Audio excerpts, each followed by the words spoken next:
Unboxing tayo ulit. Diba? Online shopping for more. Diba? Madaan lang siya. Oh.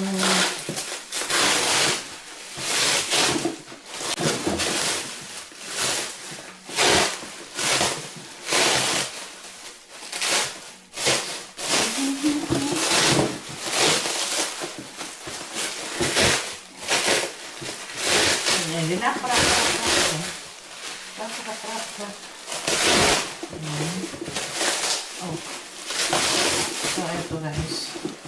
Ano lang naman. 1. So, ito guys. 1, 2, 3, and 4. So, ano tayo. So, let's ito muna tayo ngayon. Yan pa. O, diba? O, diba?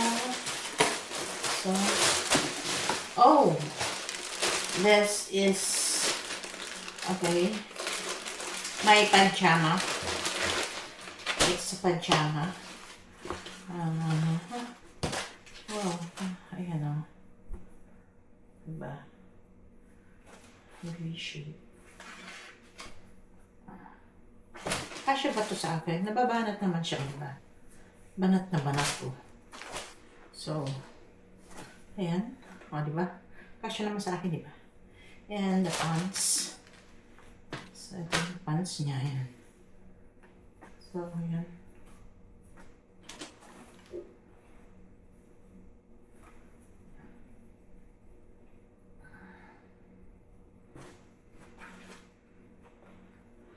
So, kailangan kong labahan to.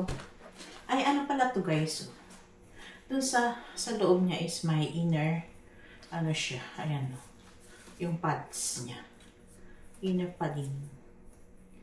Ayan. Nakalagay na siya. So, ayan. So, need to be washed. Ayan. So, the next one. Ito ang gagamit natin itong plastic na ito. So, lagay na natin dito. Okay. So, next is this one.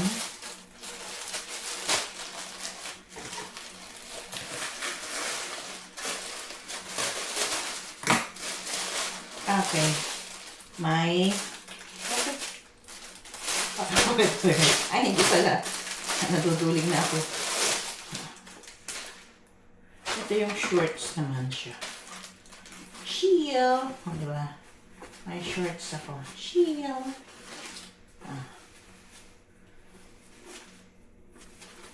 Ayan.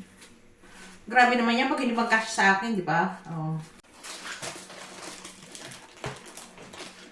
Ayan. May pambahay ulit ako. Pambahay ko lang yan. Ayan. Mabasto ako. Ito eh. So, eto guys, ano to? Padlock. May number siya. Bumili na ako ng nag-order na ako ng ng 3. Kasi ala naman iisa lang ang bilhin ko sa isang store. So, dinagdagan ko na lang siya. So, ayan o. May number. Ano ba to? 000 siguro ang settings niya. Hindi ko pa makita. Ayan. 00. Ayun, 00 nga. So, 00. 00, ayan. Tapos, ganun mo lang siya. Ayan, lock. Kasi kakailanganin ko to sa sa dorm. Kailangan ng pang-padlock sa mga cabinet. Sa cabinet. 3 na ang kinuha ko. Kasi nahiya naman kasi akong mag-order ng isa lang. Kaya, tinatlo ko na siya. Kasi 6 pesos, $6 ang isa. Nahiya naman akong kasi ship. Iba-ibang shop kasi ito eh. So, ayan. So, I have this. And this is ito naman ay ito yung mga hope maganda to. Yung mga lagayan ng food for freezer. Food Oh, di ba? So, bumili ako ng ito guys, oh. Ito. Ito guys, oh. Bumili na ako nito para isang serving, isang ganito. Yan, isang serving. Isang serving na kanin. Isang base lang ako magluto, tapos lagay ko na lang sa freezer, ganun. Diba? Para kukuha na lang siya. Maganda yung niya, quality.